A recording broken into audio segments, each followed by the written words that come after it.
दिल्ली से यहां तक चले आए हो, यहां आने में क्या शर्मा रहे हो? डॉक्टर अशोक बत्रा।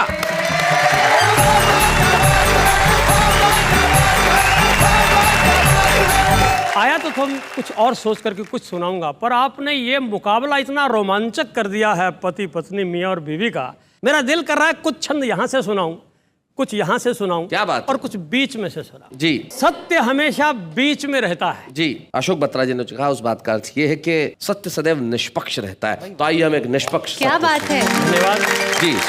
शादी से पहले जो सोच रहती है वो क्या रहती है सुनाइए।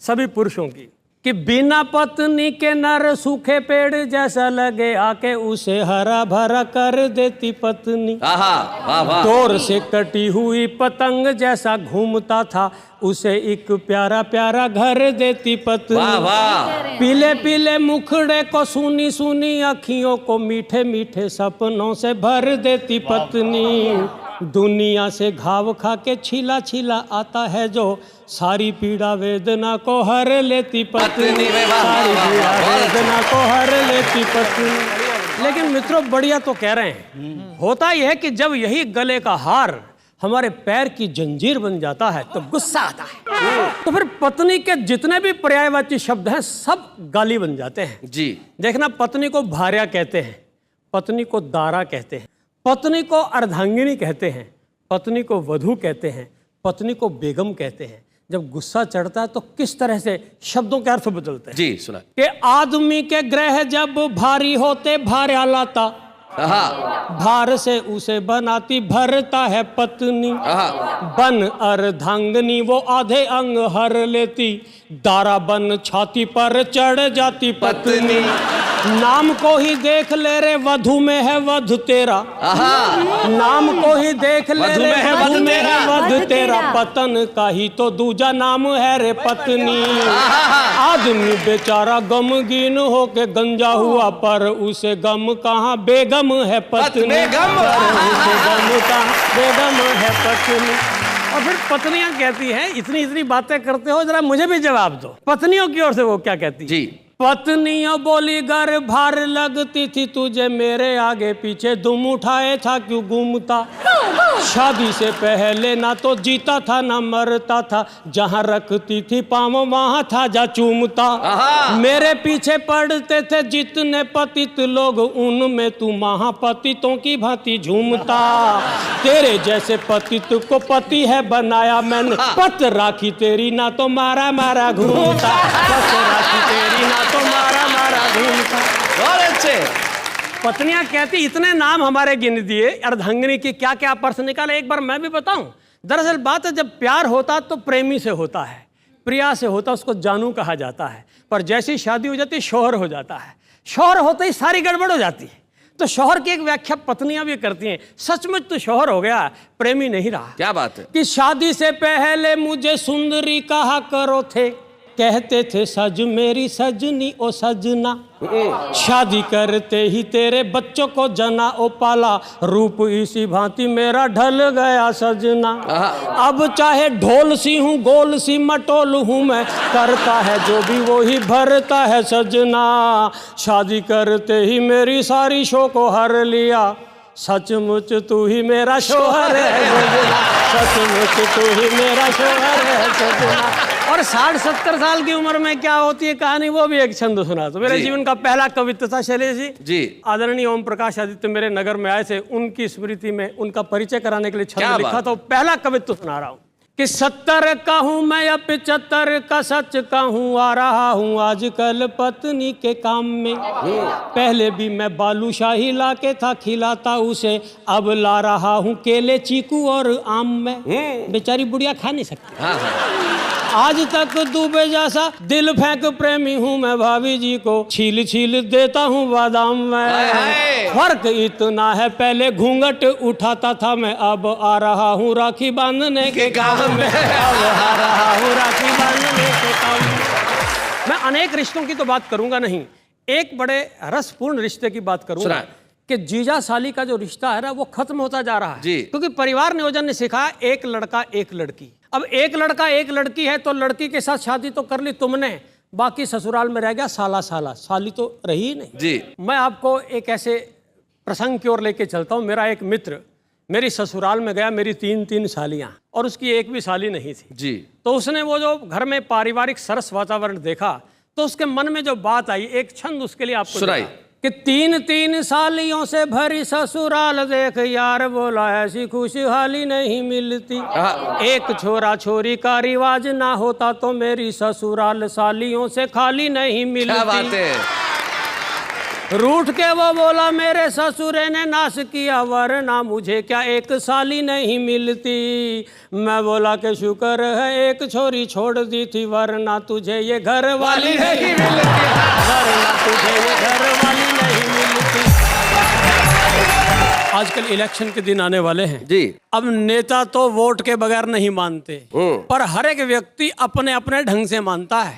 और एक हमारा पड़ोसी देश है जो हर तरह से बेईमानी करता है। मैं सोचता हूँ ये कैसे मानेगा। ठीक है, मैं एक फार्मूला दे रहा हूँ कि लोग मानते कैसे हैं। ये मेरे पूरे जीवन का अनुभव है कि पत्नी उपहार बिन, प्रियजन प्यार बिन, गुंडा दुत्कार बिन कभी नहीं मानेगा। क्या बात है, वाह वाह वाह, क्या बात है। दुर्जन गाली बिन, जीजा प्रिय साली बिन, और कवि ताली बिन कभी नहीं मानेगा। और जैसे नेता वोट बिन, जैसे नेता वोट बिन, अफसर नोट बिन, नालायक चोट बिन कभी नहीं मानेगा। जैसे भूखा भात बिन, यार मीठी बात बिन, बेईमान लात बिन कभी नहीं मानेगा। बेईमान लात बिन कभी नहीं मानेगा। बेईमानों को ऐसे सिखाया जा सकता है। और शैलेश जी, एक छंद में मैंने विविध तरह की उपमाएं दी हैं जी। जीवन की जो स्थितियां, जब आप खुश होते हैं जी, तो खुशी अलग अलग ढंग से होती है। बच्चे और ढंग से खुश होते हैं, बड़े और ढंग से खुश होते हैं, नेता और ढंग से खुश होते हैं। जरा देखिए कहिए कि आपको पहली बार वीजा मिले बाहर जाने का, कैसे आप उड़ते हैं। तो देखिए आप कि खुशी नए वीजा जैसी, बालकों को पिज्जा जैसी, सालियों को नए नए जीजा जैसी लगती। वाह वाह। सचिन को बल्ले जैसी, लाला जी को गल्ले जैसी, प्रेमिका को प्रेमियों के छल्ले जैसी लगती। सास को जमाई जैसी, दूध में मलाई जैसी, आपको वो ऊपरी कमाई जैसी लगती। क्या बात है। नंगे को दुशाले जैसी, भूखे को निवाले जैसी, नेता को करोड़ों के घोटाले जैसी लगती। नेता को करोड़ों के घोटाले जैसी लगती। और पांडे जी, हाँ जी, मैं कॉलेज में पढ़ाता हूँ। ये विद्यार्थी जब क्लास फेलो आते हैं, भगवान इनको 2-2 आंखें देता है। हाँ। पर कभी कभी ये 2 की आंखें 4 कर बैठते हैं। जी जी जी। फिर मुझे अपने स्टाइल में इनकी 4 आंखें छुड़वा के वापस 2 करानी पड़ती है। अच्छा। तो देखिए आप, मतलब आप नजर का चश्मा उतरवा देते हैं। अब चश्मे की भूमिका बता रहा हूं जी। कि क्लास की जो गोरी पर लट्टू हुआ गट्टू, गट्टू। और क्लास की जो गोरी पर लट्टू हुआ गट्टू, सोचा ये है उसकी राधा, वो भी श्यामा बन जाएगा। गुरुजी ने बोला प्यारे इश्क विश्क छोड़ दे तू, आदमी से वरना पजामा बन जाएगा। तो पढ़ा लिखा नहीं, घर नौकरी लगी नहीं, तो तेरे संग मेरे जैसा ड्रामा बन जाएगा।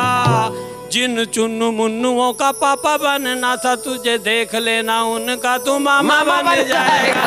देख लेना उनका तू मामा बन जाएगा। और शैलेश जी, कॉलेज में पढ़ाता हूँ, और जब परीक्षाएं आती है ना, उसका दृश्य देखकर सच कहता हूँ मेरी कविता बहुत कुछ कहने का मन करता है। कहिए।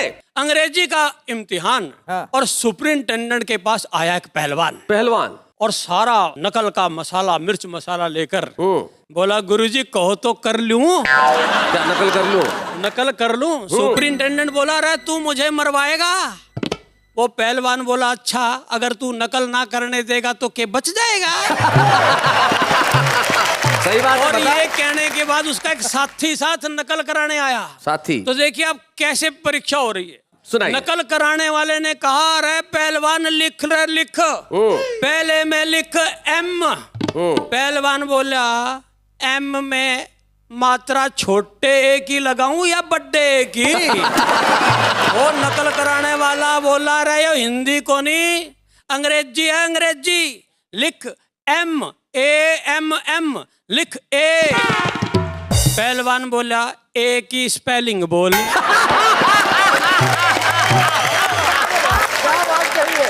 वो बोला नकल कराने वाला तुझे ए भी ना लिखना आता। बोला आता तो फिर तुझे क्यों बुलाता। वो नकल कराने वाला बोला यूं कर, दो डंडे खड़े करके उनके सिर भिड़ा दे और उनके भीतर एक डंडा फंसा दे। बन जाएगा ये। वो आगे बोला अच्छा आगे लिख एम। बोला एम की स्पेलिंग बता। बोला रे डब्ल्यू को उल्टा छाप। पहलवान बोला डब्ल्यू की स्पेलिंग तो बता मेरे बाप।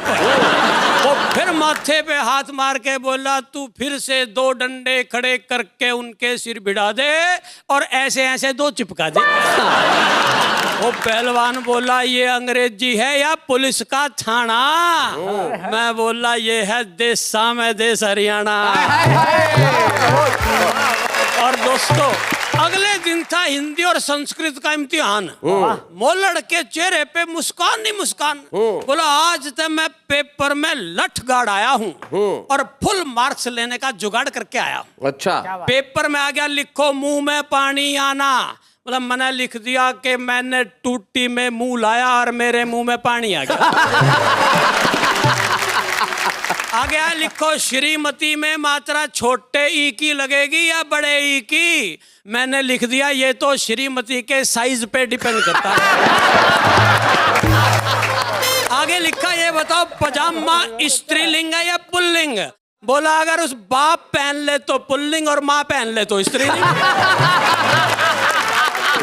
फिर पूछा ये बता पजामा एक वचन है कि बहुवचन? बोला ऊपर थे एक वचन नीचे थे बहुवचन।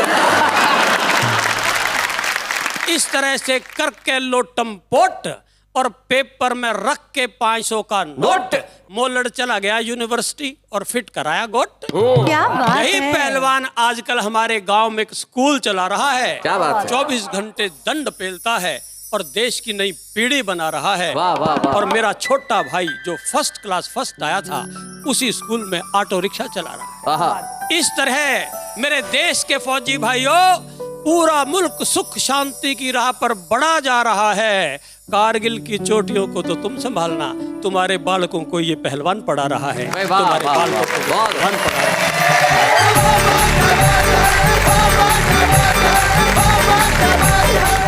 ऐसे और भी मजेदार वीडियो के लिए हमारे चैनल को लाइक, शेयर और सब्सक्राइब करें।